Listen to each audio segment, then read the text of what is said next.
Halo sahabatku. Selamat datang kembali di cerita Irfa. Sebelum kita menyelami babak baru yang penuh intrik dan pembalasan elegan hari ini, saya ingin mengajak kalian semua untuk menjadi bagian dari perjalanan luar biasa Amanda dan Bu Ratih. Langsung saja tunjukkan dukungan kalian dengan menekan tombol like untuk cerita ini. Subscribe ke channel Cerita Irfa agar tidak ketinggalan setiap babak seru selanjutnya, dan jangan lupa komen di bawah. Tuliskan nama, asal kota, dan kata hadir. Kesiapan dan dukungan kalian sangat berarti untuk kelanjutan cerita Sang Pemilik Sejati ini. Mari kita mulai. Hari itu adalah hari yang seharusnya dipenuhi sukacita. Hari pernikahan Aldo, adik ipar Amanda. Namun, bagi Amanda dan ibunya, Bu Ratih, suasana sudah terasa seperti medan pertempuran yang dingin. Rio, suami Amanda, berdiri di ambang pintu kamar mereka. Wajahnya dipenuhi rasa cemas yang tak bisa ia sembunyikan. Rio adalah pria yang baik, tetapi ia dibesarkan di bawah bayang-bayang Bularas, ibunya yang angkuh dan terobsesi pada status sosial. Rio menatap Amanda yang sedang merapikan lipatan gaun sederhana yang ia kenakan. Gaun itu tidak mewah, tetapi bersih dan elegan dalam kesederhanaannya, sebuah ciri khas yang selalu melekat pada gaya Amanda. Rio menghela napas panjang, suaranya tercekat. Ia tahu benar bahwa bagi Bularas, pernikahan Aldo ini bukan hanya perayaan cinta, melainkan pameran kekuasaan dan jaringan bisnis. Rio mendekat, memegang tangan Amanda erat. Ia memohon dengan pandangan mata yang penuh harapan, meminta Amanda untuk bersikap sangat ekstra hati-hati. Rio menjelaskan bahwa seluruh tamu yang hadir malam ini adalah wajah-wajah penting di dunia korporat dan elit Jakarta, para kolega dari ayah Rio yang memiliki saham besar dalam perusahaan mereka.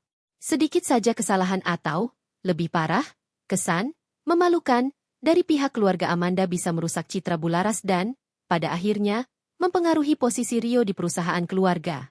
Amanda mendengarkan suaminya dengan hati yang berat. Ia mengerti kekhawatiran Rio, tetapi ia juga merasa sedih karena suaminya harus memohon hal seperti itu kepada istrinya sendiri, hanya demi menjaga gengsi ibunya. Amanda berjanji untuk tetap tenang dan menjaga sikap, karena ia datang ke sana demi Rio dan demi menghormati pernikahan adik iparnya, bukan untuk mencari masalah. Sementara itu, Bu Ratih duduk tenang di sisi tempat tidur, menyimak percakapan itu tanpa mengeluarkan sepatah kata pun. Ia memegang sebuah tas tangan kecil yang tampak usang, tetapi kulitnya terawat dengan baik. Bu Ratih mengenakan gaun yang jauh lebih sederhana daripada Amanda, gaun yang ia jahit sendiri beberapa tahun lalu. Kainnya tidak berkilauan, tetapi saat dikenakan, jatuh dengan indah di tubuhnya. Bu Ratih selalu mengajarkan Amanda bahwa nilai sebuah pakaian terletak pada bagaimana seseorang membawanya, bukan pada label harganya. Ketika Rio selesai berbicara, Bu Ratih mengangkat kepala dan menatap mata putrinya. Bu Ratih tidak mengucapkan sepatah kata pun kepada Rio, melainkan hanya memberikan senyum kecil yang sangat tenang kepada Amanda. Senyum itu mengandung makna yang dalam, seolah berkata, "Jangan khawatirkan apapun, ibu di sini." Senyum Bu Ratih selalu memiliki kekuatan magis untuk menenangkan badai dalam diri Amanda. Sejak kecil, Bu Ratih adalah sosok ibu yang pekerja keras, sederhana, dan selalu menekankan integritas di atas segalanya. Meskipun hidup mereka jauh dari kemewahan keluarga Rio, Bu Ratih tidak pernah terlihat rendah diri. Bahkan, justru Bu Ratih yang mengajari Amanda cara-cara cerdas dalam mengelola keuangan dan memecahkan masalah. Ketenangan Bu Ratih pada saat itu membuat Amanda merasa ada aura yang berbeda. Ketenangan itu bukan sekadar pasrah, melainkan seperti kepercayaan diri yang kokoh, seperti seseorang yang tahu persis apa yang akan terjadi selanjutnya dan telah menyiapkan segalanya. Amanda mengambil napas, mengangguk pada Rio, dan kemudian berbalik ke arah ibunya. Ia melihat lagi gaun Bu Ratih. Pola jahitan gaun itu sangat teliti dan detail, seolah setiap benang disulam dengan perhitungan yang sempurna. Bu Ratih memang seorang penjahit yang sangat terampil di masa mudanya. Tetapi Amanda tahu bahwa keterampilan Bu Ratih lebih dari sekadar menjahit. Bu Ratih adalah wanita yang memperhatikan detail terkecil dalam segala hal. Amanda mengingat bagaimana ibunya selalu mengajarkan bahwa detail yang terabaikan bisa menjadi titik lemah terbesar. Mereka pun berangkat menuju lokasi resepsi. Rio menyetir mobilnya dengan tegang. Di sepanjang jalan, Rio terus mengingatkan Bu Ratih dan Amanda tentang beberapa nama tamu penting yang tidak boleh mereka sapa kecuali disapa lebih dulu. Rio khawatir Bu Ratih, dengan kesederhanaannya, akan dianggap mengganggu atau mencari perhatian. Bu Rati hanya menjawab dengan anggukan singkat, tanpa sedikit pun menunjukkan rasa tersinggung. Di mata Bu Rati, status sosial hanyalah label yang mudah luntur, sementara integritas adalah emas murni yang nilainya abadi. Setibanya di Hotel Bintang 7 tempat resepsi diadakan, kemewahan langsung menghantam indera mereka. Kilauan lampu kristal, aroma bunga impor yang mahal, dan deretan tamu yang mengenakan busana desainer ternama. Amanda bisa merasakan tatapan mata yang menilai. Tatapan khas dari kalangan atas yang terbiasa mengukur nilai seseorang dari apa yang mereka kenakan dan siapa yang mereka kenal. Mereka berjalan melewati karpet merah, dan Rio terus berjalan cepat, seolah ingin segera menghilang ke sudut ruangan. Ia tidak ingin terlihat terlalu lama bersama Bu Rati dan Amanda di area depan yang penuh sorotan. Bu Rati berjalan dengan langkah yang anggun, sama sekali tidak terintimidasi oleh kemewahan di sekelilingnya.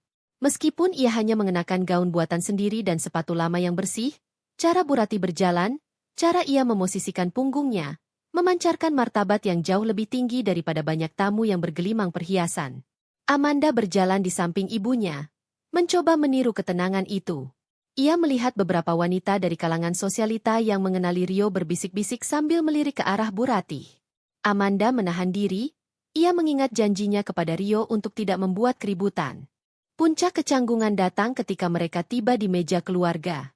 Bu Laras, sang mertua, sudah berdiri menyambut tamu dengan senyum palsu yang lebar di wajahnya. Senyum itu langsung menghilang ketika Bu Laras melihat kedatangan Amanda dan Bu Rati. Wajah Bu Laras mengeras, dan aura dingin segera menyebar di sekelilingnya. Bu Laras adalah wanita yang berpakaian sangat mencolok, dengan perhiasan berlian yang berlebihan, seolah ia takut ada orang yang tidak tahu betapa kayanya dia. Ia menarik Rio ke samping, dan Amanda bisa mendengar bisikan tajam Bu Laras yang menyalahkan Rio karena tidak memastikan Bu Rati berdandan lebih pantas. Bu Laras kemudian berjalan menghampiri Bu Rati. Ia berdiri tegak, memandang Bu Rati dari ujung kepala hingga ujung kaki dengan pandangan meremehkan. Kemudian, di depan beberapa tamu penting yang kebetulan lewat, Bu Laras melontarkan kata-kata yang menusuk, kata-kata yang sudah ditahan Rio sepanjang hari. Bu Laras berbicara dengan nada mengejek yang sangat keras, memastikan semua orang di sekitar bisa mendengar. Bu Laras menuduh mereka tidak tahu malu karena berani datang ke acara semewah ini dengan penampilan seadanya, seolah-olah mereka adalah pengemis yang mencari sumbangan. Bu Laras dengan jelas melontarkan kalimat pedas, mengatakan bahwa orang kelas bawah seperti mereka seharusnya tahu diri dan tidak mengotori kemewahan pesta itu. Wajah Amanda langsung memerah karena marah dan malu. Ia ingin membantah, membela ibunya, tetapi ia melihat Bu Rati. Bu Rati hanya berdiri diam, menerima badai kata-kata pedas itu tanpa mengedipkan mata. Tidak ada kemarahan, tidak ada kesedihan, bahkan tidak ada rasa malu yang terlihat di mata Bu Rati. Sebaliknya, ada tatapan yang sangat dalam, tenang, dan dingin, seolah Bu Rati sedang mengamati seekor serangga yang membuat keributan di depannya. Tatapan itu begitu intens, begitu tenang, sehingga untuk sesaat, Bu Laras sendiri tampak sedikit goyah dan suaranya tercekat. Namun, Bu Laras segera mendapatkan kembali keberaniannya dan tertawa sinis, tawa yang penuh penghinaan. Tawa Bu Laras bergema di tengah keheningan yang tercipta oleh ketegangan tersebut, menarik perhatian lebih banyak tamu. Amanda mengepalkan tangannya, merasa harga dirinya diinjak-injak, bukan hanya miliknya, tetapi juga harga diri ibunya, seorang wanita yang ia tahu jauh lebih berharga daripada seluruh perhiasan yang dikenakan Bu Laras. Tawa sinis Bu Laras yang menggema di area penerima tamu, menjadi titik fokus yang memalukan. Beberapa tamu mulai berbisik-bisik, memandang ke arah Bu Laras, Amanda, dan Bu Rati secara bergantian. Rio, yang berdiri beberapa langkah di belakang, terlihat sangat tidak nyaman. Ia ingin sekali menarik ibunya menjauh, tetapi ia terlalu takut untuk mengintervensi kemarahan Bu Laras, apalagi di depan tamu-tamu penting ayahnya. Bu Laras menikmati momen di mana ia bisa menunjukkan kekuasaannya dan mempermalukan keluarga besarnya. Ia sengaja meninggikan suaranya, membiarkan setiap kata-kata meremehkan itu berfungsi sebagai pengumuman publik tentang betapa rendahnya status keluarga Amanda. Bu Laras mengakhiri hinaannya dengan gerakan tangan yang mengusir. Ia berbalik, seolah Bu Rati dan Amanda adalah debu yang harus dibersihkan dari karpet megah. Amanda sudah siap untuk merespons. Rasa sakit hati melihat Bu Rati diperlakukan seperti itu sudah mencapai puncaknya. Amanda hendak membuka mulutnya, tetapi sebuah sentuhan lembut namun tegas mendarat di lengannya. Itu adalah tangan Bu Ratih. Sentuhan itu tidak bermaksud menahan, melainkan memberi isyarat agar Amanda tetap diam dan mengamati. Bu Ratih sedikit memiringkan kepalanya, masih mempertahankan tatapan tenang yang membuat Bularas terlihat seperti sedang berteriak kepada dinding. Saat Bularas hendak berbalik untuk melanjutkan basa-basi dengan tamu lain, sebuah kegaduhan kecil terjadi di pintu masuk utama ballroom. Kerumunan tamu yang tadinya fokus pada drama Bularas, kini teralihkan.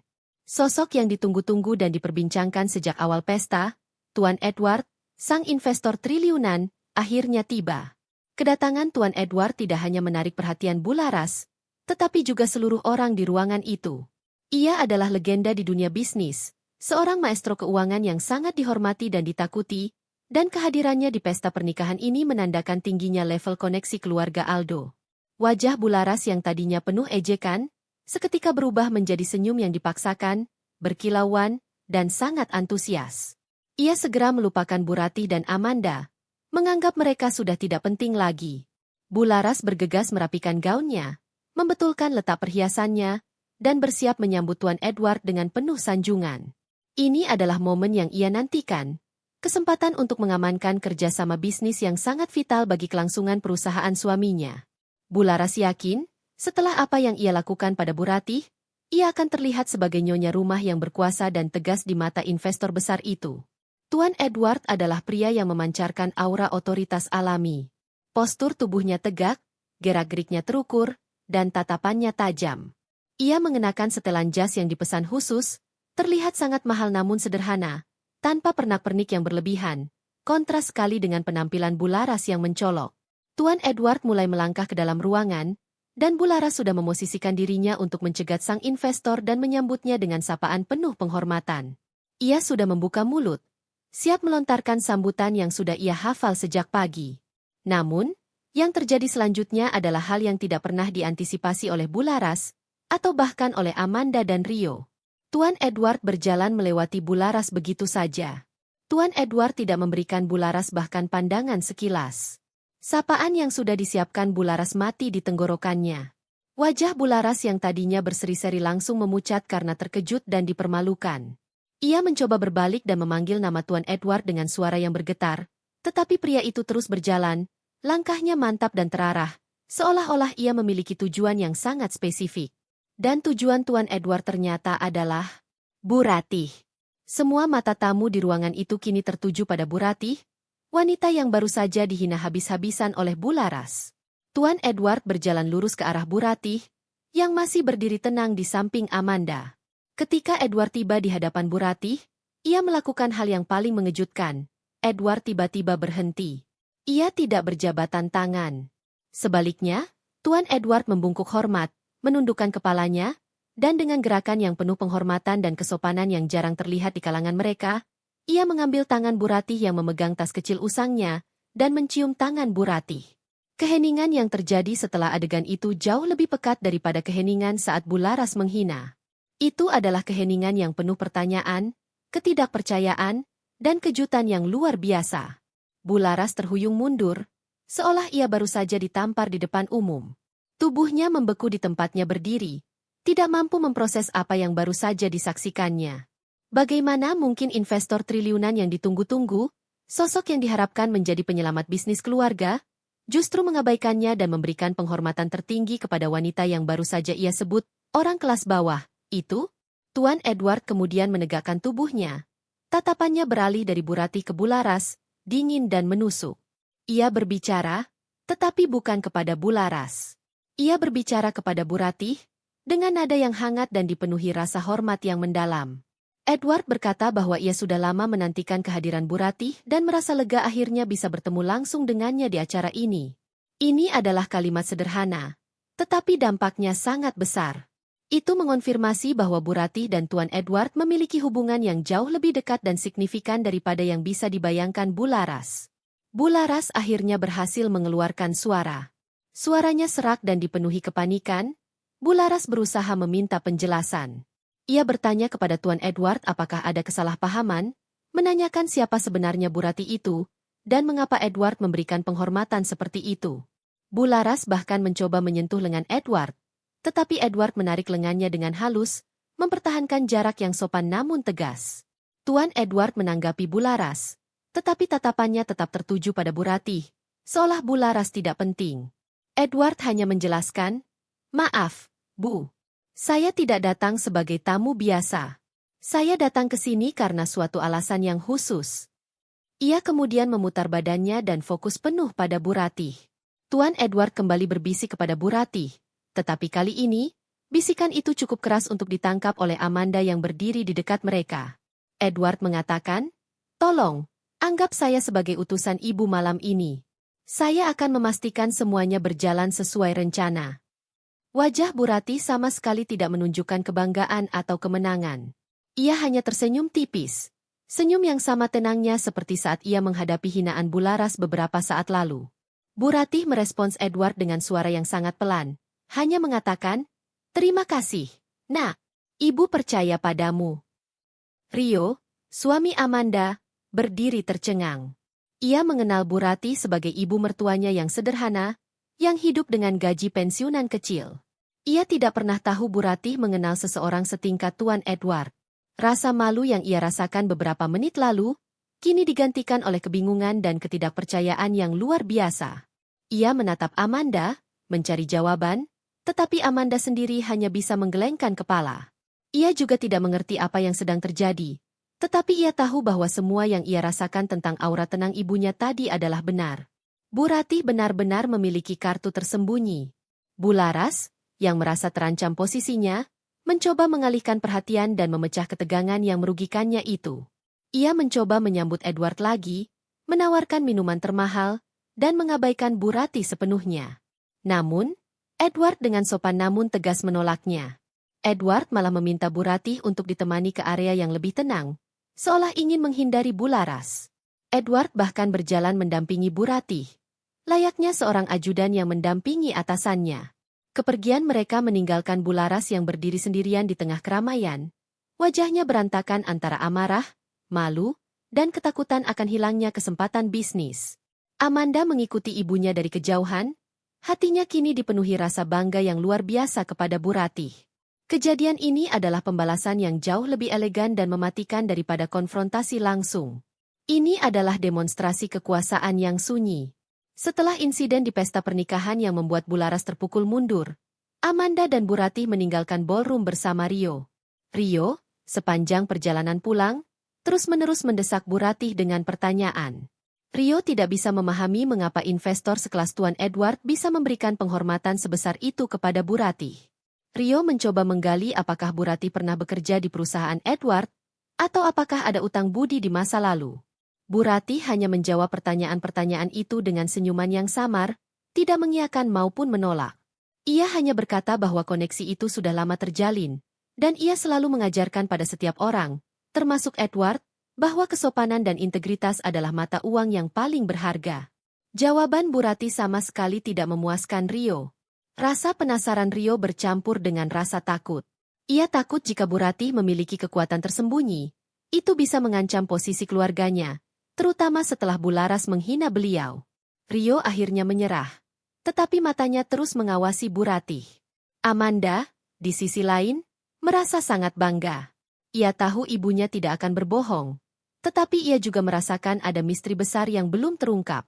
Ia yakin, Bu Ratih menyembunyikan sesuatu yang jauh lebih besar daripada sekadar menjadi mentor moral. Setibanya di rumah, Bu Ratih langsung menuju kamarnya, mengucapkan selamat malam pada Amanda dan Rio, seolah tidak ada hal luar biasa yang terjadi. Rio, yang pikirannya dipenuhi kekacauan dan kecurigaan, segera menelepon ayahnya untuk menceritakan insiden Tuan Edward. Rio berharap ayahnya bisa memberi pencerahan, tetapi ayahnya sama terkejutnya dan hanya menyuruh Rio untuk mengawasi setiap gerak-gerik Bu Ratih dan Amanda. Amanda tidak bisa tidur. Malam itu, pikirannya terus berputar pada Bu Ratih. Ia teringat akan sebuah kebiasaan unik ibunya. Selalu membaca buku harian lama dengan tulisan tangan berkode dan sesekali menerima telepon rahasia dengan bahasa asing. Bu Ratih selalu memastikan ia sendirian saat melakukan hal-hal itu, dan selalu menyembunyikan barang-barang itu di tempat yang aman. Amanda menyadari bahwa inilah saatnya ia harus mencari tahu kebenaran di balik semua ketenangan luar biasa ibunya. Amanda tidak bermaksud mengkhianati kepercayaan Bu Ratih, Tetapi ia merasa perlu memahami apa yang sedang dihadapi ibunya, terutama karena itu melibatkan nasib keluarga mereka dan kemungkinan konflik dengan Bularas. Amanda menunggu hingga larut malam, setelah Rio benar-benar tertidur pulas. Ia beranjak dari tempat tidur dengan hati-hati, memastikan ia tidak menimbulkan suara sedikit pun.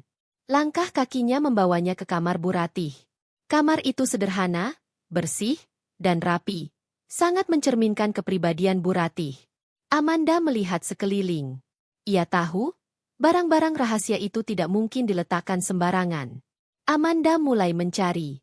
Ia teringat bahwa Bu Ratih sering terlihat berada di ruang kerja kecil di sudut kamar, tempat Bu Ratih biasanya mengerjakan jahitan atau membaca. Ruang kerja itu memiliki sebuah meja kayu tua dan rak buku sederhana. Amanda memeriksa rak buku itu. Ia melihat buku-buku lama tentang filosofi, sejarah, dan yang paling aneh, beberapa buku teks tebal tentang pasar modal dan ekonomi global. Ini aneh, karena setahu Amanda, Bu Ratih hanya seorang penjahit dan guru paruh waktu. Mata Amanda tertuju pada sebuah save box atau kotak brankas kecil yang tersembunyi di balik tumpukan kain jahitan yang rapi di sudut rak. Kotak itu terbuat dari kayu jati yang berat dengan kunci kombinasi. Amanda mencoba menekan tanggal lahir Bu Ratih dan nomor-nomor penting lainnya, tetapi kotak itu tetap terkunci. Ia hampir putus asa ketika ia teringat sebuah detail kecil yang pernah Bu Ratih ajarkan padanya tentang keamanan. Bu Ratih pernah berkata bahwa perlindungan terkuat seringkali ada pada hal yang paling transparan. Amanda kemudian mencoba kombinasi yang jauh lebih logis. Nomor kode kuno yang selalu Bu Ratih gunakan untuk menandai surat-surat penting di masa lalu. Sebuah kombinasi unik dari tanggal pernikahan dan tanggal kelahiran Amanda, yang disusun terbalik dan dikurangi angka tertentu. Dengan tangan gemetar, Amanda memasukkan kode itu. Terdengar bunyi klik yang sangat pelan. Kotak brankas itu terbuka. Di dalamnya, Amanda menemukan beberapa item. Yang pertama adalah buku harian tua yang ia cari, terbuat dari kulit dengan tulisan tangan berkode. Yang kedua adalah setumpuk dokumen legal yang tebal, dengan kop surat perusahaan-perusahaan besar yang tidak ia kenali, tetapi terlihat sangat resmi dan penting. Dan yang ketiga adalah beberapa kartu nama eksklusif. Kartu nama itu tidak mencantumkan nama Bu Ratih, tetapi hanya sebuah logo perusahaan yang sangat elegan dan inisial, R, di bagian bawah, yang pasti mengacu pada Tuan Edward. Amanda mengambil buku harian itu. Ia mulai membalik halamannya, membaca tulisan tangan Bu Ratih yang rapi. Ia berusaha keras menguraikan kode-kode tersebut. Meskipun ia belum sepenuhnya menguasai kode itu, beberapa kata kunci berbahasa Indonesia dan Inggris yang tidak dikodekan, seperti akuisisi 51%, dana amanah triliun, divestasi, dan yang paling mencolok, nama Edward diikuti dengan kata wakil atau pemimpin garis depan, mulai muncul. Amanda merasa jantungnya berdebar kencang. Ini bukan catatan seorang penjahit. Ini adalah catatan harian seorang strategis bisnis kelas kakap. Bu Ratih ternyata bukan hanya mentor moral bagi Tuan Edward, tetapi mungkin adalah kekuatan finansial di belakang Edward Group. Konsep dana amanah triliun menunjukkan bahwa Bu Ratih memiliki aset yang sangat besar. Aset yang ia kelola secara rahasia melalui Edward, menjadikannya seorang investor rahasia yang ulung. Amanda kembali melihat dokumen legal di dalam kotak.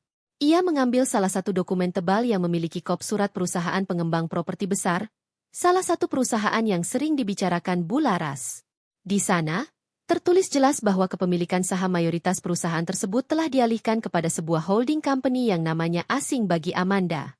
Dan di bagian paling bawah dokumen itu, ada tanda tangan yang sangat familiar, tanda tangan Bu Ratih, yang ditandatangani dengan gelar yang tidak pernah ia gunakan, pimpinan tertinggi, Dewan Komisaris. Seluruh pemahaman Amanda tentang ibunya runtuh dan tergantikan oleh kenyataan yang mengejutkan. Bu Ratih, dengan kesederhanaannya, adalah otak di balik kerajaan bisnis yang sangat besar. Ia adalah orang yang menahan diri, yang memilih hidup sederhana, sambil diam-diam mengendalikan saham-saham perusahaan-perusahaan besar. Amanda menyadari bahwa Bularas tidak hanya menghina seorang ibu mertua biasa. Bularas baru saja menghina sumber dana dan kekayaan yang mungkin jauh melampaui seluruh harta keluarganya. Amanda menutup kotak itu kembali dengan hati-hati. Ia meninggalkan ruangan itu dengan perasaan yang campur aduk. Ada rasa kaget, tetapi juga kelegaan yang luar biasa. Ia kini mengerti alasan Bu Ratih begitu tenang saat dihina. Bu Ratih tidak marah karena ia sudah berada di level yang tidak mungkin disentuh oleh kata-kata kasar Bu Laras. Bu Ratih tidak perlu membela diri karena kebenaran tentang dirinya jauh lebih mematikan daripada hinaan apapun. Amanda sekarang mengerti bahwa pertarungan ini bukan lagi soal adu gengsi, melainkan pertarungan antara kesombongan yang kosong melawan kekuatan finansial yang tersembunyi dan terencana. Ia bertekad, mulai saat ini, untuk mendukung penuh strategi ibunya, apapun itu. Ia tahu, Bu Ratih pasti memiliki rencana besar yang akan segera terungkap. Setelah penemuan mengejutkan di kamar Bu Ratih, tidur Amanda malam itu tidak tenang. Pagi harinya, ia terbangun dengan pandangan baru terhadap dunianya dan, yang paling penting, terhadap ibunya. Kerahasiaan yang dijaga Bu Ratih selama bertahun-tahun kini terasa seperti perisai pelindung raksasa yang siap diaktifkan. Amanda menyadari bahwa ibunya selama ini memainkan peran ganda yang sempurna. Di satu sisi adalah wanita sederhana, penjahit paruh waktu, dan ibu rumah tangga yang dicemooh Bu Laras. Tetapi di sisi lain adalah seorang dalang finansial yang mengendalikan aset melalui Tuan Edward. Amanda memutuskan untuk tidak langsung mengonfrontasi Bu Ratih mengenai penemuannya. Ia tahu, jika Bu Ratih ingin memberitahu, Bu Ratih akan melakukannya pada waktu yang tepat. Tugas Amanda saat ini adalah mengikuti isyarat dan mendukung strategi ibunya. Ia harus mulai memainkan peran ganda yang sama. Amanda harus tetap terlihat seperti menantu yang polos dan sedikit takut kepada Bu Laras, sambil diam-diam mengumpulkan informasi dan mempersiapkan diri untuk skenario terburuk. Kekacauan yang ditinggalkan oleh kehadiran Tuan Edward di pesta pernikahan adik ipar Amanda mulai terasa dampaknya. Bu Laras menjadi sangat gelisah. Ia terus-menerus menghubungi Rio, menanyakan apakah Bu Ratih telah bercerita tentang hubungannya dengan Tuan Edward. Bu Laras tidak lagi terdengar sombong, melainkan putus asa dan sedikit takut. Perusahaan suaminya sedang menghadapi masalah likuiditas yang serius, dan kesepakatan dengan Tuan Edward adalah satu-satunya jalan keluar. Kenyataan bahwa Tuan Edward mengabaikannya dan justru menghormati Bu Ratih membuat Bu Laras semakin panik dan kehilangan akal sehatnya. Bu Ratih, pagi itu, bersikap seolah tidak ada yang terjadi. Ia memasak sarapan sederhana, membaca koran harian, dan tersenyum tenang kepada Amanda. Namun, saat Rio pergi bekerja dan mereka berdua tinggal di rumah, Bu Ratih memberi isyarat kepada Amanda untuk duduk bersamanya. Tanpa perlu banyak kata, Bu Ratih mengambil kunci rumah yang biasa tergantung di dinding dan meletakkannya di atas meja. Bu Ratih meminta Amanda untuk membuat salinan kunci itu dan mengganti seluruh kunci rumah tanpa sepengetahuan Rio dan Bu Laras. Amanda terkejut. Langkah ini sangat berani dan terencana. Itu bukan sekadar tindakan emosional, melainkan langkah strategis untuk mengamankan aset fisik mereka, terutama karena mereka tinggal di rumah keluarga Rio, yang secara hukum sebagian dimiliki oleh Bu Laras. Bu Ratih menjelaskan dengan nada datar bahwa ia sudah menduga Bu Laras akan mencoba masuk dan mengganggu privasi mereka, mungkin mencari dokumen atau barang berharga, atau bahkan mencoba memanipulasi situasi keuangan Rio. Bu Ratih juga menambahkan, mengganti kunci adalah cara pertama untuk menarik garis batas, menunjukkan bahwa rumah ini, meskipun terletak di kompleks keluarga, berada di bawah kendali penuh mereka. Amanda segera melaksanakan instruksi ibunya. Ia mengambil kunci itu, beralasan keluar untuk belanja, dan diam-diam pergi ke tukang kunci yang terpercaya, jauh dari lingkungan tempat tinggal mereka. Ia tidak hanya menyalin kuncinya, tetapi juga membeli satu set kunci baru untuk semua pintu utama dan kamar tidur. Setelah kembali, Amanda dan Bu Ratih bekerja sama mengganti semua kunci dengan cepat dan tanpa meninggalkan jejak. Mereka menyimpan kunci lama untuk berjaga-jaga jika sewaktu-waktu Rio menanyakan. Tetapi kini, hanya Amanda dan Bu Ratih yang memiliki akses penuh. Setelah urusan kunci selesai, Bu Ratih beralih ke tugas berikutnya. Ia meminta Amanda untuk mengunduh beberapa aplikasi khusus di ponselnya. Aplikasi yang digunakan untuk memantau berita pasar modal, pergerakan saham, dan laporan keuangan perusahaan-perusahaan tertentu. Bu Ratih mulai memberikan Amanda pelajaran singkat dan intensif tentang istilah-istilah bisnis, menunjuk pada perusahaan-perusahaan yang namanya ia temukan dalam dokumen di kotak rahasia. Bu Ratih menjelaskan bahwa sebagai pemilik sejati yang bersembunyi di balik layar, ia perlu seseorang di garda depan yang bisa mengawasi arus informasi dengan cepat dan bijak. Amanda merasa terangkat.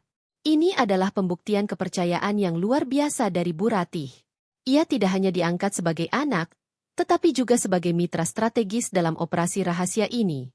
Bu Ratih menekankan bahwa Bu Laras dan keluarganya sekarang akan melakukan segalanya untuk mendekati Tuan Edward, dan mereka akan mencari tahu apa hubungan Bu Ratih dengan investor itu. Bu Ratih meminta Amanda untuk tetap menjadi mata dan telinga di dalam keluarga, membiarkan Bu Laras melihatnya sebagai menantu yang lemah, sehingga mereka tidak akan pernah menduga bahwa Amanda adalah jembatan komunikasi antara Bu Ratih dan Tuan Edward. Bu Ratih kemudian menjelaskan secara singkat bahwa aset yang ia kelola adalah warisan yang sangat besar dan sangat kompleks, sebuah kekayaan yang didapatnya melalui kerja keras dan investasi cerdas bertahun-tahun sebelum ia bertemu ayah Amanda. Ia memilih hidup sederhana dan mengelola asetnya melalui Edward untuk menghindari sorotan media dan pengawasan yang tidak perlu, yang bisa mengganggu fokus hidupnya pada nilai-nilai yang lebih penting. Keputusan untuk menunjukkan kekuatan kepada Bu Laras adalah respons yang diperlukan setelah harga dirinya sebagai ibu diinjak-injak. Tugas Amanda selanjutnya menjadi lebih spesifik. Ia harus mulai membangun citra ganda. Di depan Rio, ia tetap menunjukkan kepolosan dan kekhawatiran yang wajar terhadap konflik antara Bu Ratih dan Bu Laras. Di sisi lain, setiap malam, setelah Bu Laras dan Rio tertidur, Amanda akan menghabiskan waktu bersama Bu Ratih, menganalisis data keuangan, membaca laporan pasar, dan mempelajari strategi yang Bu Ratih siapkan untuk menghadapi serangan balik Bu Laras. Suatu sore, Bu Laras datang ke rumah dengan sikap yang sangat berubah. Ia tidak lagi menghina, melainkan mencoba bersikap manis, berusaha menjilat dan menggali informasi dari Amanda. Bu Laras bertanya tentang masa lalu Bu Ratih, ingin tahu bagaimana Bu Ratih bisa mengenal Tuan Edward. Amanda memainkan perannya dengan sempurna. Ia terlihat gugup, mengatakan bahwa ia sendiri tidak tahu menahu, dan hanya berpikir Tuan Edward mungkin adalah kenalan lama ibunya dari masa lalu yang tidak penting. Bu Laras, yang haus akan informasi, mengambil kesempatan ini untuk mencoba masuk ke kamar Bu Ratih, beralasan ingin mengambil pakaian bekas yang bisa disumbangkan. Tentu saja, ia memiliki motif tersembunyi untuk mencari dokumen atau bukti apapun. Bu Laras mencoba menggunakan kunci lamanya. Ketika kuncinya tidak berfungsi, wajahnya langsung menunjukkan kebingungan dan frustrasi. Amanda, dengan wajah polos, hanya mengatakan bahwa mungkin kunci itu sudah tua dan rusak. Padahal di dalam hatinya ia merasa lega karena rencana ibunya telah berhasil. Bu Laras pergi dengan tangan kosong, dan ia meninggalkan kesan bahwa ia akan kembali mencoba lagi. Amanda kini sepenuhnya menyadari betapa pentingnya peran ganda ini. Ia adalah mata-mata yang paling tidak dicurigai, seseorang yang berada di garis depan, yang bisa mengumpulkan informasi dan memantau musuh, sambil di saat yang sama menjadi bagian integral dari strategi rahasia ibunya. Persiapan ini membuat Amanda merasa kuat, tidak lagi takut, dan siap menghadapi klimaks yang tak terhindarkan. Ketegangan di rumah semakin meningkat. Bu Laras, frustrasi karena usahanya untuk mendapatkan informasi atau menyentuh aset Bu Ratih terhalang oleh kunci baru yang misterius, kini mengalihkan fokusnya pada Rio. Bu Laras mulai menekan Rio untuk mencari tahu lebih banyak tentang latar belakang Bu Ratih dan Tuan Edward. Bu Laras mengancam akan mencabut dukungan finansial untuk proyek Rio jika ia tidak segera mendapatkan kejelasan mengenai hubungan Bu Ratih dengan investor triliunan itu. Ancaman ini membuat Rio sangat tertekan, dan ia tanpa sadar mulai bersikap lebih dingin dan curiga terhadap Amanda dan ibunya. Amanda memerankan perannya dengan sempurna. Ia bersikap seolah tidak mengerti apa-apa dan hanya menunjukkan kekhawatiran terhadap tekanan yang dihadapi suaminya. Namun, di balik sikap polosnya, Amanda dan Bu Ratih bekerja lebih intens. Bu Ratih menyadari bahwa tekanan Bu Laras akan memaksa Rio untuk bertindak lebih jauh, mungkin mencoba membongkar rahasia mereka. Inilah saatnya untuk mempersiapkan benteng pertahanan terakhir. Malam itu, setelah Rio tertidur karena kelelahan dan stres, Bu Ratih mengambil buku harian tua dari kotak rahasia. Ia meletakkannya di meja, di bawah cahaya lampu belajar yang redup. Bu Ratih menatap Amanda, dan untuk pertama kalinya, ia memutuskan untuk membuka sedikit tirai kerahasiaannya. Bu Ratih menjelaskan bahwa buku harian itu adalah kunci utama untuk memahami strategi yang sedang ia jalankan, sebuah catatan yang berisi detail investasi dan komunikasi rahasia. Bu Ratih mengungkapkan bahwa ia tidak bisa terus-menerus menyimpan buku harian itu, karena risiko Rio menemukannya semakin besar. Bu Ratih meminta Amanda untuk membantu mentranskripsi beberapa bagian penting dari buku harian itu. Ia mulai mengajarkan Amanda cara menguraikan kode-kode unik yang ia gunakan. Bu Ratih menjelaskan bahwa kode itu bukanlah sandi rumit, melainkan kombinasi bahasa tertentu, singkatan istilah keuangan yang hanya ia dan Edward yang tahu, dan penempatan kata yang diacak.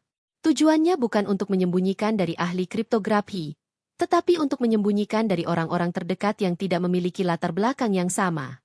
Amanda belajar dengan cepat. Mereka menghabiskan waktu berjam-jam, membalik halaman demi halaman. Di tengah proses ini, beberapa catatan mulai terungkap, memberikan pandangan yang lebih jelas tentang skala kekayaan Bu Ratih. Amanda menemukan catatan tentang akuisisi mayoritas saham Dirgantara Holding. Nama, Dirgantara Holding, langsung memicu alarm di benak Amanda. Itu adalah nama perusahaan yang menjadi payung utama bagi seluruh aset dan bisnis keluarga Bularas. Amanda menatap Bu Ratih dengan kaget. "Ibu, ini artinya perusahaan Bularas sudah Ibu kuasai?" tanyanya berbisik. Bu Ratih tersenyum tipis. Ia menjelaskan bahwa beberapa bulan sebelum pernikahan Aldo, ia sudah mencium gelagat tidak beres dalam manajemen Dirgantara Holding. Ada indikasi korupsi dan keputusan investasi yang ceroboh oleh suami Bularas. Untuk melindungi posisinya dan asetnya sendiri, Bu Ratih melalui Tuan Edward, bergerak cepat dan diam-diam mengakuisisi 51% saham mayoritas perusahaan tersebut dari para pemegang saham lain yang mulai kehilangan kepercayaan. Bu Ratih melakukan ini bukan karena niat jahat, melainkan karena aset keluarga Bularas, termasuk rumah tempat tinggal mereka, ternyata menjadi jaminan bagi beberapa pinjaman besar perusahaan. Jika perusahaan itu bangkrut, semua akan ikut hancur, termasuk masa depan Rio. "Ibu tidak ingin Rio kehilangan segalanya, Nak," kata Bu Ratih dengan lembut. "Tapi ibu juga tidak bisa membiarkan harga diri kita diinjak-injak oleh kesombongan Bularas. Ibu membeli saham itu untuk mengamankan aset, dan sekarang ibu punya kendali penuh." Amanda melanjutkan membaca. Ia menemukan sebuah bab yang berjudul, Rencana Klimaks Pesta. Catatan itu menjelaskan secara detail bagaimana Bu Ratih dan Tuan Edward berencana menggunakan momen di pesta pernikahan Aldo untuk memberikan pukulan psikologis pertama kepada Bularas. Edward datang bukan hanya untuk dihormati, tetapi untuk secara publik menunjukkan bahwa ia, sang investor triliunan, berada di bawah otoritas Bu Ratih. Kehormatan yang diberikan Edward kepada Bu Ratih di depan Bularas adalah langkah pertama yang dirancang untuk menimbulkan kepanikan dan memaksa Bularas melakukan blunder. Seluruh strategi ini begitu dingin, terukur, dan penuh perhitungan, mencerminkan kecerdasan Bu Ratih yang selama ini tersembunyi di balik kesederhanaan. Amanda menyadari, ibunya telah merencanakan pembalasan ini bukan dalam hitungan hari, melainkan dalam hitungan bulan, dengan presisi seorang master catur. Di halaman berikutnya, Amanda menemukan detail penting tentang sebuah pertemuan yang akan datang. Dalam kode, tertulis bahwa Edward dan pemilik sejati akan bertemu dengan Bularas di kantor pusat Dirgantara Holding. Pertemuan ini adalah klimaks dari bab 7, jebakan pertemuan kritis Bularas. Bu Ratih menjelaskan bahwa pertemuan itu adalah panggung final, tempat Bularas akan memohon pertolongan finansial kepada Tuan Edward, tanpa menyadari bahwa ia sedang memohon kepada orang suruhan dari wanita yang ia hina. Bu Ratih mengeluarkan dokumen lain dari kotak rahasia, sebuah surat kuasa yang hanya ditandatangani oleh Tuan Edward. Isinya memberikan wewenang penuh kepada Bu Ratih untuk bertindak sebagai Chief Executive Officer sementara, atau pemimpin tertinggi Dewan Komisaris, yang memiliki hak veto atas semua keputusan strategis perusahaan. Bu Ratih memberikan surat kuasa itu kepada Amanda, memintanya untuk menyimpannya dengan sangat hati-hati. "Kita tidak akan membongkar semuanya sekarang, Nak," ujar Bu Ratih. "Kita akan biarkan Bularas merasa di atas angin, memohon kepada Edward, dan menghina ibu sekali lagi. Barulah di saat yang paling krusial, saat ia merasa menang, kita akan menunjukkan kartu nama rahasia ibu, dan mengumumkan bahwa Edward adalah utusan, dan ibu adalah pemilik sejati yang kini mengendalikan nasib perusahaannya." Amanda merasakan adrenalin yang mengalir deras. Ia tidak lagi merasa takut atau bingung. Ia merasa siap dan bersemangat untuk menjadi bagian dari pembalasan paling elegan yang pernah ia saksikan. Ia dan Bu Ratih kini benar-benar menjadi tim, sebuah aliansi rahasia antara kekuatan keuangan tersembunyi dan intelijen domestik. Tugas Amanda kini bukan hanya mengumpulkan informasi, tetapi juga memastikan surat kuasa itu aman dan siap digunakan saat Bu Ratih memberikan kode terakhir. Mereka berdua melanjutkan proses transkripsi, semakin memperkuat ikatan dan pemahaman mereka terhadap jaringan bisnis Bu Ratih yang sangat luas. Setelah Amanda memahami skala operasi rahasia Bu Ratih dan mengetahui bahwa ibunya adalah pengendali saham mayoritas di Dirgantara Holding, fokus mereka beralih dari pengamanan diri menjadi pengumpulan bukti final untuk serangan balik. Bu Ratih menegaskan kepada Amanda bahwa kemenangan sejati harus dicapai dengan cara yang etis dan tidak terbantahkan secara hukum. Mereka harus memastikan bahwa ketika Bularas dan keluarganya menerima pukulan, mereka tidak bisa melawan atau mencari celah hukum apapun. Bu Ratih meminta Amanda untuk menggunakan aksesnya sebagai menantu dan istri Rio untuk mengumpulkan bukti-bukti teknis. Bukti ini bukan hanya tentang kepemilikan saham yang sudah jelas di tangan Bu Ratih, tetapi tentang kebobrokan manajemen yang dilakukan oleh suami Bularas di Dirgantara Holding. Bukti ini diperlukan untuk membenarkan tindakan Bu Ratih mengambil alih secara total dan mengganti seluruh dewan direksi, termasuk suami Bularas. Amanda tahu bahwa akses ke dokumen-dokumen internal perusahaan sangat terbatas, bahkan untuk Rio sendiri. Namun, Bu Ratih memberikan arahan yang cerdas. Bu Ratih meminta Amanda untuk mencari Rio saat ia sedang sangat stres dan memintanya untuk membantu merapikan meja kerja Rio di rumah. Bu Ratih tahu bahwa dalam keadaan tertekan, Rio seringkali meninggalkan dokumen atau flash drive penting tanpa pengawasan penuh.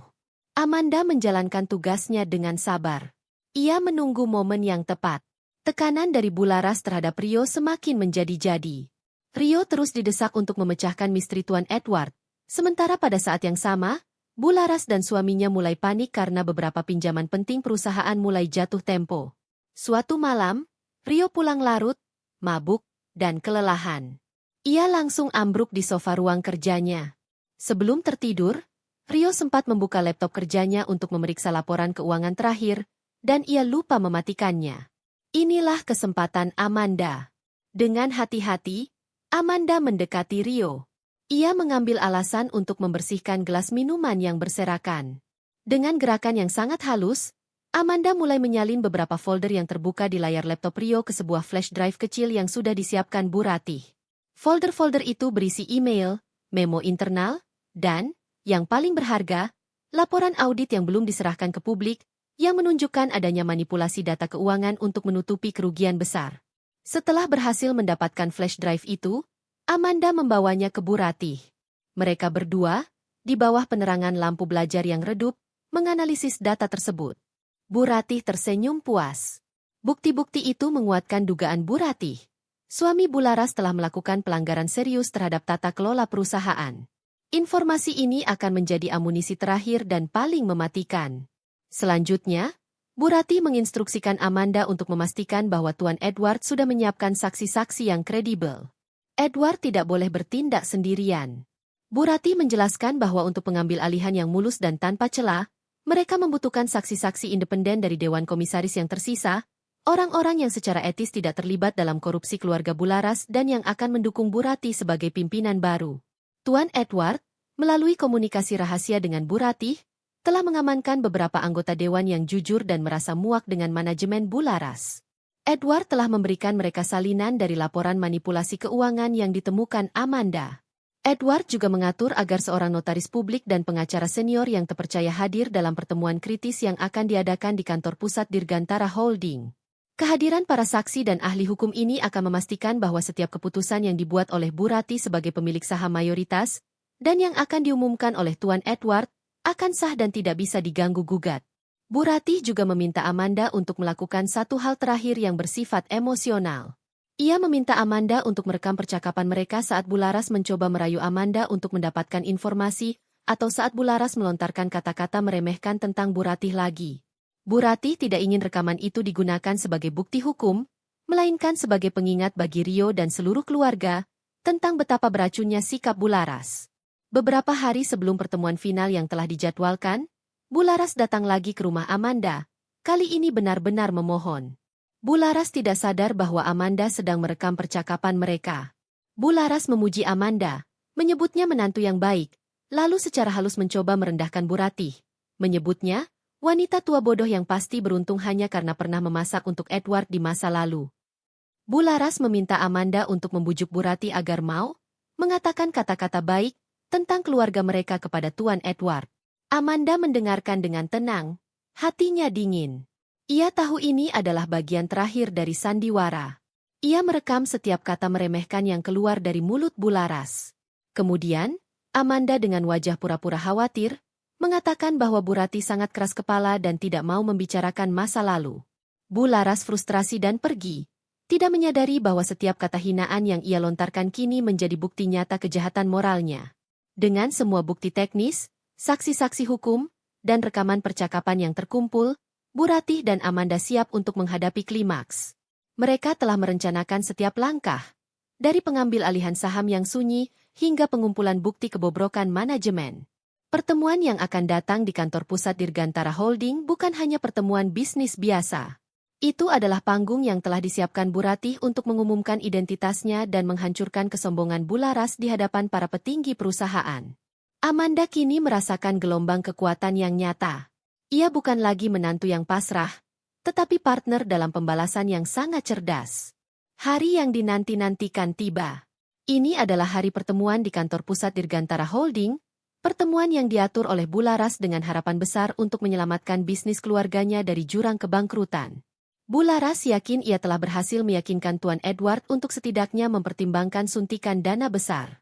Dalam pikirannya, kegagalannya di pesta pernikahan hanyalah misunderstanding kecil yang bisa diperbaiki dengan sanjungan dan janji-janji bisnis. Bularas meminta Rio untuk hadir. Rio datang dengan wajah penuh ketegangan. Ia membawa serta laporan keuangan yang sudah dipercantik atas perintah ibunya. Rio sangat berharap pertemuan ini berhasil, karena ia tahu betapa krusialnya ini bagi masa depannya. Bularas, untuk menambah tekanan emosional, meminta Amanda untuk ikut, beralasan bahwa kehadiran Amanda dan Bu Ratih akan menunjukkan keharmonisan keluarga kepada Edward. Bularas yakin, membawa Bu Ratih ke kantornya akan membuatnya terlihat semakin kecil dan tidak penting di lingkungan kerja yang didominasi oleh kekuasaan dan uang. Bu Ratih menyambut ajakan Bularas dengan senyum misterius.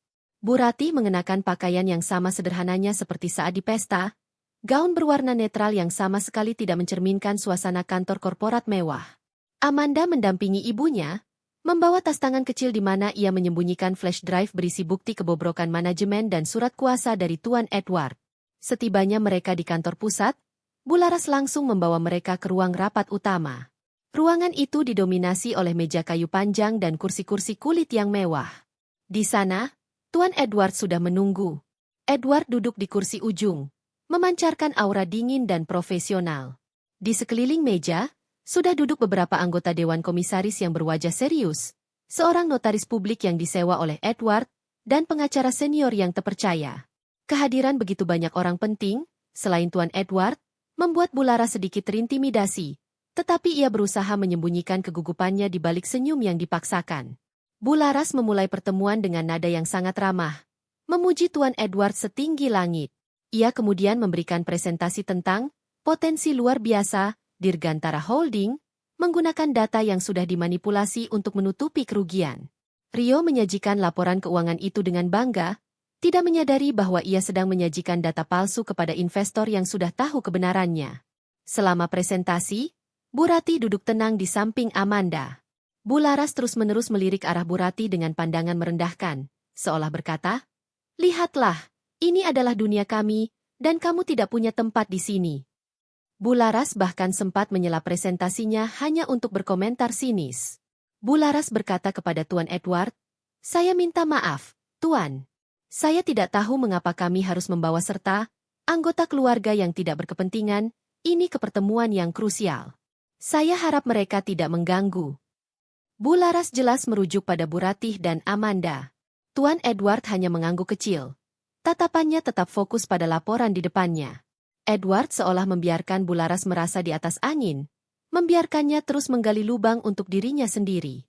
Amanda mengepalkan tangannya di bawah meja. Ia merasa panas mendengar hinaan itu, tetapi ia mengingat instruksi Bu Ratih untuk tetap tenang. Setelah presentasi selesai, Bularas beralih ke inti pertemuannya, permohonan dana. Ia memohon kepada Tuan Edward untuk memberikan pinjaman besar yang akan menyelamatkan perusahaan mereka. Bularas menjanjikan keuntungan ganda, sambil terus mengesankan bahwa keluarga mereka adalah mitra bisnis yang paling dapat diandalkan. Bularas bahkan dengan berani mengatakan, "Kami adalah keluarga yang solid, Tuan. Kami tidak punya masalah internal. Tidak ada pihak luar yang akan mengganggu bisnis kami." Kalimat ini jelas ditujukan untuk menyerang Bu Ratih. Saat Bularas merasa ia hampir berhasil, saat ia merasa Tuan Edward mulai menunjukkan persetujuan melalui anggukan samar, Tuan Edward tiba-tiba menghentikan perundingan itu. Edward mendongak, tatapannya beralih dari laporan ke Bularas, dan wajahnya kini benar-benar tanpa ekspresi. Keheningan tiba-tiba meliputi ruang rapat. Saya menghargai presentasi Anda, Bularas, ujar Tuan Edward, suaranya dalam dan berwibawa. Tetapi ada beberapa hal yang harus kita luruskan sebelum kita berbicara tentang pinjaman triliunan. Tuan Edward kemudian menoleh ke Bu Ratih. Ia berdiri dari kursinya, dan seluruh orang di ruangan itu menahan napas, termasuk Rio yang mulai merasa ada sesuatu yang sangat salah. Edward berjalan mengelilingi meja, menuju ke tempat Bu Ratih duduk. Ia berhenti tepat di hadapan Bu Ratih, dan melakukan hal yang sama seperti di pesta, membungkuk sedikit, dan memberikan isyarat hormat yang mendalam. Lalu, Tuan Edward mengeluarkan sebuah amplop tebal dari saku jasnya. Amplop itu memiliki lambang perusahaan Bularas sendiri. Edward meletakkan amplop itu di depan Bu Ratih, dan kemudian membuat pengumuman yang menggetarkan seluruh ruangan. "Maaf, Bularas," kata Edward, suaranya kini terdengar seperti perintah. "Saya tidak bisa memberikan pinjaman. Saya tidak berhak mengambil keputusan sebesar itu. Karena saya di sini bukan sebagai pemberi pinjaman, melainkan sebagai utusan." Bularas menatap Tuan Edward dengan bingung dan panik. "Utusan siapa, Tuan? Utusan dari bank? Dari Dewan?" Edward tersenyum tipis, tetapi matanya dingin. Ia menunjuk ke Bu Ratih, yang masih duduk tenang di kursinya. Edward berbicara dengan suara yang lantang dan jelas, memastikan setiap anggota Dewan yang hadir mendengarnya. "Saya adalah utusan dari pemilik saham mayoritas, yang kini telah mengakuisisi 51% saham Dirgantara Holding. Dan pemilik saham mayoritas, yang memiliki hak veto atas semua keputusan Anda, yang memegang kendali penuh atas perusahaan ini, yang merupakan pimpinan tertinggi Dewan Komisaris." Edward berhenti sejenak, menoleh ke Bu Ratih. Beliau adalah Ibu Ratih. Bularas seketika pucat pasi. Rio bangkit dari kursinya dengan wajah tidak percaya. Ia mencoba membantah, tetapi Edward mengangkat tangannya, menghentikan Rio. "Saya telah menjalankan aset-aset beliau selama bertahun-tahun di garis depan, Bularas," lanjut Edward, memandang Bularas yang kini terhuyung. "Dan sebagai utusan, saya diperintahkan untuk mengumumkan bahwa Anda dan suami Anda telah dinonaktifkan dari manajemen perusahaan segera, mengingat adanya bukti manipulasi keuangan yang baru saja ditemukan oleh pimpinan tertinggi." Edward kemudian menoleh ke Bu Ratih. Ruang rapat itu terasa mencekik dalam keheningan yang tiba-tiba. Wajah Bularas berubah total, dari arogan menjadi horor yang terpampang nyata. Ia berdiri membeku, bibirnya bergetar, tidak mampu mengeluarkan suara setelah mendengar pengumuman Tuan Edward yang menggelegar. Rio, yang sempat bangkit, kini ambruk kembali ke kursinya, menatap Bu Ratih dengan pandangan antara tidak percaya dan ketakutan yang mendalam. Para anggota Dewan Komisaris yang lain, yang selama ini mengira Edward adalah Big Boss yang berdiri sendiri, saling pandang penuh keterkejutan. Tuan Edward, setelah membuat pengumuman itu, mundur selangkah dan menatap Bu Ratih dengan penuh harap, seolah memberi panggung kepada atasannya. Bu Ratih, si wanita kelas bawah, yang dicemooh, kini mengambil alih pusat perhatian. Ia tidak buru-buru berdiri. Ia menyesap air mineral dari gelasnya dengan santai, mengabaikan tatapan mata Bularas yang mulai memohon. Ketenangan Bu Ratih di tengah kekacauan itu justru meningkatkan ketegangan dramatis.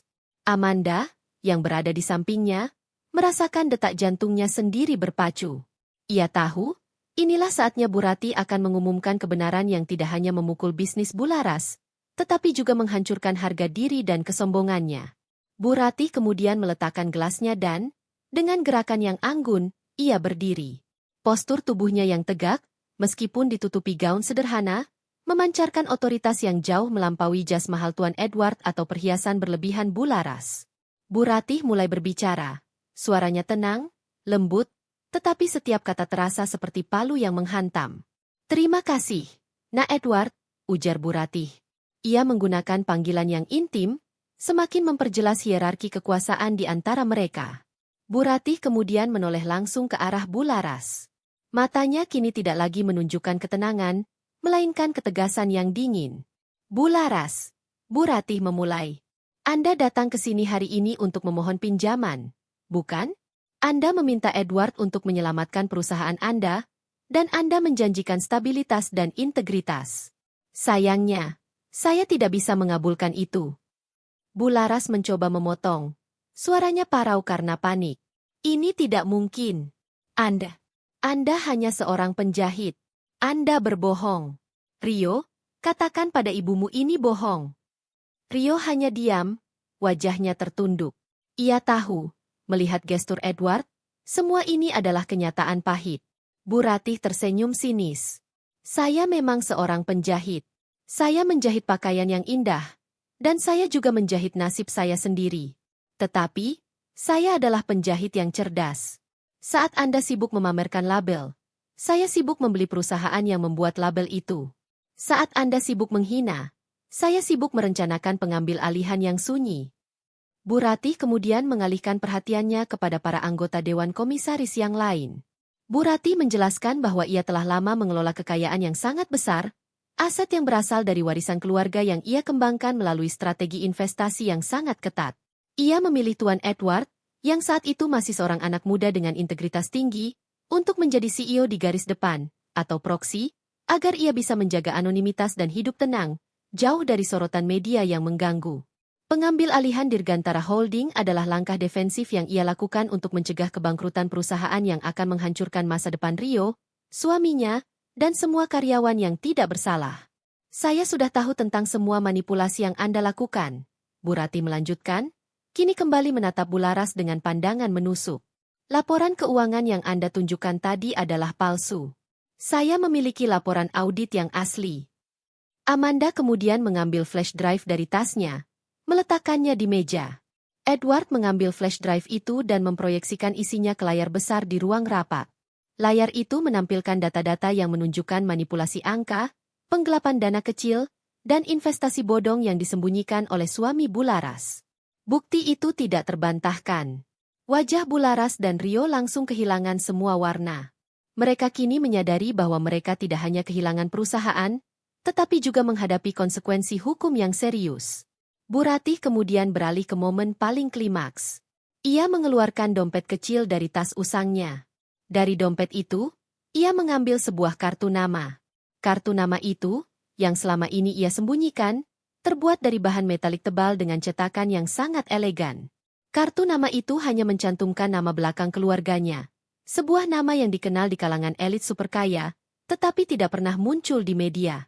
Di bagian bawah, tertera gelar resmi, Pimpinan Tertinggi Dewan Komisaris, Dirgantara Holding. Bu Ratih meletakkan kartu nama itu di atas meja, tepat di depan Bularas, yang kini mulai menangis histeris. Kartu nama itu adalah simbol nyata dari pembalasan paling tenang dan terencana. Itu mengakhiri semua keraguan tentang siapa dia sebenarnya. Ini adalah perkenalan yang sesungguhnya, Bularas, kata Bu Ratih, suaranya kini dipenuhi otoritas penuh. Saya adalah pemilik tempat ini. Saya telah memberimu kesempatan untuk berbenah dan meminta maaf, tetapi Anda memilih untuk menghina dan menipu. Sekarang, sebagai pimpinan tertinggi, saya harus menjalankan tugas saya. Bu Ratih memberikan isyarat kepada pengacara yang hadir. Pengacara itu segera membacakan surat keputusan resmi. Bularas dan suaminya dicopot dari semua posisi manajerial dan kepemilikan saham mereka kini disita sebagai kompensasi atas kerugian perusahaan. Rumah yang mereka tinggali, yang merupakan aset perusahaan, kini berada di bawah kendali penuh Dirgantara Holding, yang berarti berada di bawah kendali penuh Bu Ratih. Bularas berteriak histeris, mencoba merebut kartu nama itu, tetapi Edward dengan sigap menghalanginya. Rio, suaminya, menatap Amanda dengan mata memohon. Amanda hanya menatap balik dengan sedih. Ia mencintai Rio, tetapi ia tidak bisa memaafkan cara keluarga Rio memperlakukan ibunya, dan ia juga tidak bisa menutup mata terhadap kejahatan finansial yang mereka lakukan. Setelah pengumuman mengejutkan Bu Ratih, Bularas benar-benar runtuh. Tangisnya bukan lagi tangis kesedihan, melainkan tangis keputusasaan dan amarah yang meledak-ledak. Bularas tidak bisa menerima kenyataan bahwa wanita yang ia sebut orang kelas bawah, kini adalah bos sejatinya, orang yang memegang penuh nasib finansial dan sosialnya. Ia merangkak di lantai, mencoba meraih kaki Tuan Edward, memohon agar Edward mengatakan bahwa semua ini adalah lelucon, bahwa ia adalah pemilik sejati, bukan Bu Ratih. Edward tetap diam, menjaga jarak dengan profesional, dan hanya menunjuk ke Bu Ratih. Rio, suami Amanda, berada dalam kondisi syok yang berbeda. Ia tidak histeris, melainkan terdiam dalam kepahitan. Rio menyadari bahwa selama ini ia telah berpihak pada kesombongan ibunya, mengabaikan Amanda dan meremehkan Bu Ratih, tanpa pernah tahu bahwa ibunya memiliki kekuatan yang jauh melampaui seluruh aset keluarga mereka. Ia melihat ke Amanda, tatapan matanya memohon ampunan yang tak terucapkan. Bu Ratih membiarkan keheningan itu berlanjut selama beberapa saat, membiarkan efek pengumuman itu meresap ke dalam benak Bularas dan anggota dewan yang lain. Setelah situasi sedikit lebih terkendali, Bu Ratih memberi isyarat kepada Tuan Edward. Edward kemudian menyerahkan sebuah dokumen tebal yang merupakan surat pengangkatan resmi. Edward mengumumkan bahwa Bu Ratih secara resmi mengambil alih jabatan pimpinan tertinggi Dewan Komisaris. Setelah itu, Bu Ratih memberikan perintah pertamanya. Edward, segera lakukan audit menyeluruh terhadap semua proyek yang dipimpin oleh mantan suami Bularas. Pastikan tidak ada karyawan kecil yang terkena dampak dari kesalahan manajemennya, perintah Bu Ratih dengan suara tegas. Bu Ratih kemudian menoleh kepada Rio. Inilah momen yang paling sulit bagi Amanda. Ia tahu Bu Ratih akan bersikap adil, tetapi ia juga tahu bahwa Rio adalah suaminya, dan ia tidak ingin Rio dihancurkan sepenuhnya. Bu Ratih menatap Rio dengan tatapan yang lebih lembut, ada sedikit rasa sedih di sana, tetapi tetap didominasi oleh ketegasan. Rio, Bu Ratih memanggil. Anda adalah menantu saya. Saya tahu Anda tidak terlibat langsung dalam skema manipulasi keuangan ini. Anda hanya korban dari tekanan dan arahan orang tua Anda. Tetapi, Anda salah karena Anda mengizinkan ibu Anda merendahkan harga diri saya dan putri saya. Rio tidak bisa menjawab. Ia hanya menunduk.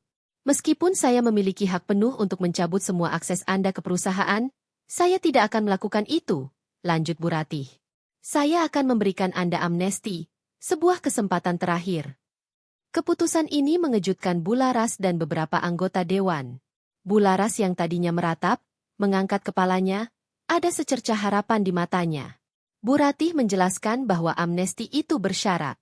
Rio akan diturunkan dari posisi manajerialnya yang tinggi, tetapi akan diizinkan untuk tetap bekerja di perusahaan, dimulai dari level staf biasa. Rio harus membuktikan dirinya dari nol, membuktikan integritasnya, dan yang paling penting, ia harus benar-benar meninggalkan bayang-bayang Bularas dan mendukung Amanda. Bu Ratih ingin memastikan bahwa Rio belajar menghargai kerja keras dan integritas, bukan hanya status sosial. Anda akan mendapatkan gaji yang pantas untuk posisi Anda yang baru. Semua aset yang Anda nikmati dari kekayaan orang tua Anda telah disita sebagai kompensasi, kata Bu Ratih dengan final. Jika Anda setuju dengan ini, Anda bisa memulai besok di Departemen Audit Internal. Jika tidak, Anda bisa pergi sekarang, dan Anda tidak akan pernah mendapatkan kesempatan kembali. Keputusan Bu Ratih adalah pukulan ganda, menghancurkan kekuasaan Bularas sekaligus memberikan Rio kesempatan untuk membangun kembali hidupnya dengan cara yang benar, menjauh dari kesombongan. Rio menatap Bu Ratih, lalu menatap Amanda. Ia melihat ketegasan, tetapi juga belas kasihan. Akhirnya, Rio mengangguk. Ia menerima tawaran itu, menyadari bahwa itu adalah satu-satunya jalan untuk mempertahankan sedikit harga diri yang tersisa. Bu Ratih kemudian mengalihkan perhatiannya kembali ke Bularas. Bularas, yang kini menyadari bahwa ia telah kehilangan segalanya, mulai mengancam akan menyebarkan cerita buruk tentang Bu Ratih, mencoba merusak reputasi Bu Ratih di kalangan sosialita. Bu Ratih hanya tersenyum tenang. Amanda, di sisi lain, mengeluarkan ponselnya dan memutar rekaman suara. Rekaman itu adalah percakapan Bularas saat ia menghina Bu Ratih sebagai wanita tua bodoh dan mencoba merayu Amanda untuk berkhianat. Rekaman itu diperdengarkan di ruang rapat, di hadapan anggota dewan. Rekaman itu menunjukkan betapa buruk dan tidak beretika perilaku Bularas yang sesungguhnya. Bularas, kata Bu Ratih, reputasi Anda sudah hancur, bukan oleh saya, tetapi oleh kata-kata Anda sendiri. Saya akan memastikan seluruh kolega Anda mendengar rekaman ini, sehingga mereka tahu betapa bahayanya berurusan dengan seseorang tanpa etika seperti Anda. Pukulan ini adalah yang paling mematikan. Bularas jatuh ke tanah. Seluruh kekuatannya menghilang. Ia tahu bahwa ia tidak hanya kehilangan uang, tetapi juga kehilangan satu-satunya hal yang ia hargai, status dan nama baiknya di masyarakat. Ia menjerit, mencoba menutupi telinganya dari rekaman suaranya sendiri. Bu Ratih memberi isyarat kepada petugas keamanan untuk mengeluarkan Bularas dari ruangan. Pertemuan itu selesai. Keluarga Bularas telah hancur, Tetapi keluarga Amanda dan Rio memiliki kesempatan untuk memulai babak baru, dibangun di atas integritas dan kejujuran yang diajarkan Bu Ratih. Setelah Bu Laras dikeluarkan dari ruang rapat oleh petugas keamanan dalam keadaan histeris dan memalukan, Bu Ratih mengambil alih kursi utama di meja, di mana ia baru saja mengakhiri kekuasaan keluarga Dirgantara. Keheningan yang tersisa di ruangan itu kini terasa berbeda. Itu adalah keheningan yang penuh rasa hormat dan pengakuan atas kekuasaan sejati. Tuan Edward, para anggota dewan yang tersisa, notaris, dan pengacara, semuanya menatap Bu Ratih dengan penuh antisipasi. Bu Ratih menoleh ke Rio, yang masih duduk diam, terpukul, dan kini hanya memandangi ibunya dengan mata kosong. Bu Ratih memberikan waktu sejenak bagi Rio untuk memproses semua yang terjadi, mulai dari penghinaan, pengungkapan rahasia, hingga tawaran amnesti bersyarat yang baru saja ia terima. Rio adalah satu-satunya anggota keluarga Bu Laras yang diberi kesempatan, dan ia tahu bahwa hidupnya kini bergantung pada pilihan yang ia buat saat ini. Rio akhirnya mengangkat kepala. Ia tidak menatap Bu Ratih, melainkan Amanda. Air mata mengalir di wajah Rio, bukan air mata penyesalan atas kehilangan uang, melainkan penyesalan karena telah meremehkan dan menyakiti orang yang paling berharga dalam hidupnya. Rio mengakui bahwa selama ini ia terlalu dibutakan oleh gengsi dan tekanan ibunya. Ia meminta maaf kepada Amanda karena membiarkan Bu Laras menghina ibunya, dan meminta maaf kepada Bu Ratih karena meragukan integritas dan harga dirinya. Rio mengangguk, menerima tawaran Bu Ratih untuk memulai dari nol di Departemen Audit. Rio memutuskan bahwa ia lebih memilih memiliki harga diri yang jujur, meskipun dengan gaji yang kecil, daripada kekayaan yang didapatkan dari kesombongan dan manipulasi. Bu Ratih tersenyum. Itu adalah senyum lega, tanda bahwa tujuannya yang lebih dalam, untuk menyelamatkan moral dan masa depan Rio, telah tercapai. Setelah Rio pergi diantar oleh salah satu staf Edward untuk menjalani orientasi awal di departemen barunya, Bu Ratih kembali fokus pada bisnis. Ia segera mengadakan rapat singkat dengan para anggota dewan yang tersisa. Dengan kartu nama barunya diletakkan di atas meja sebagai penegas identitas, Bu Ratih dengan cepat menggariskan visi barunya untuk Dirgantara Holding. Visi itu berfokus pada transparansi, akuntabilitas, dan investasi pada proyek-proyek berkelanjutan, menjauh dari praktik-praktik bisnis yang meragukan. Bu Ratih menjelaskan bahwa Tuan Edward akan tetap menjadi CEO di garis depan dan wajah publik perusahaan, sementara ia sendiri akan bekerja dari balik layar sebagai pimpinan tertinggi Dewan Komisaris. Alasannya tetap sama. Ia menghargai privasi dan kesederhanaan hidupnya. Bu Ratih tidak ingin kemewahan dan sorotan mengganggu nilai-nilai yang ia yakini. Para anggota dewan, melihat kecerdasan, ketenangan, dan kekuasaan Bu Ratih yang tak terbantahkan, segera memberikan dukungan penuh. Di akhir rapat, Bu Ratih memanggil Amanda ke sisinya. Di depan Tuan Edward dan dewan, Bu Ratih mengumumkan bahwa Amanda akan diangkat sebagai Special Advisor untuk Komite Transparansi. Amanda, dengan latar belakang pengetahuan yang didapatkannya selama proses pengungkapan rahasia ini, kini memiliki peran resmi di perusahaan, posisi yang memungkinkannya untuk mengawasi Rio dan memastikan integritas bisnis tetap terjaga. Amanda menerima tugas itu dengan bangga. Ia kini adalah wanita yang seutuhnya, istri yang kuat, dan mitra yang andal bagi ibunya. Keesokan harinya, kabar tentang pengambil alihan Dirgantara Holding dan pencopotan Bu Laras serta suaminya menyebar cepat di kalangan sosialita. Bu Laras, yang semalam dikeluarkan dari ruang rapat, mencoba menyebarkan kebohongan bahwa ia adalah korban konspirasi.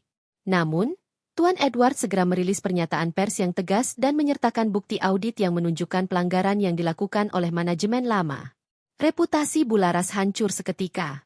Bu Ratih dan Amanda memutuskan untuk meninggalkan rumah yang selama ini mereka tinggali di kompleks keluarga Bu Laras. Bu Ratih, dengan asetnya yang tak terbatas, membeli sebuah rumah yang sederhana namun indah, jauh dari hiruk-pikuk kesombongan dan pameran kekayaan. Bu Ratih ingin memastikan kehidupan baru Rio dan Amanda dibangun di atas fondasi yang benar. Rio, yang kini bekerja sebagai staf biasa, awalnya kesulitan menyesuaikan diri. Ia harus menghadapi kenyataan bahwa ia kini bekerja di bawah perintah banyak orang yang dulu ia pimpin. Namun, dengan dukungan Amanda dan pengawasan Bu Ratih dari jauh melalui laporan Edward, Rio mulai belajar. Ia menemukan kepuasan yang sesungguhnya dalam kerja keras dan kejujuran. Rio akhirnya mengerti mengapa Bu Ratih begitu menghargai kesederhanaan. Itu adalah harga yang harus dibayar untuk ketenangan dan integritas sejati. Pada akhirnya, Pintu kemewahan dan kesombongan tertutup bagi Bularas dan suaminya, yang harus menghadapi tuntutan hukum atas kejahatan finansial mereka. Sementara itu, pintu baru terbuka bagi Amanda dan Rio. Pintu menuju kehidupan yang bermartabat, di mana harga diri tidak diukur dari berlian atau gelar, tetapi dari karakter. Amanda melihat ibunya, Bu Ratih, yang kini kembali ke kehidupan sederhananya, tetap menjahit di waktu luang, tetapi dengan kedamaian yang tak ternilai harganya. Amanda tahu, ia telah menyaksikan sebuah pembalasan yang sempurna. Pembalasan yang tidak hanya menghukum kesombongan, tetapi juga meninggikan nilai-nilai kebenaran. Bu Ratih telah menggunakan triliunan asetnya bukan untuk pamer, tetapi untuk menegakkan keadilan dan mengajarkan pelajaran tentang martabat. Pesan moral. Kehormatan sejati tidak diukur dari apa yang dikenakan di luar, tetapi dari kekuatan dan integritas yang dibangun di dalam. Jangan pernah meremehkan orang yang memilih hidup sederhana, karena kekuasaan terbesar seringkali bersembunyi di balik ketenangan.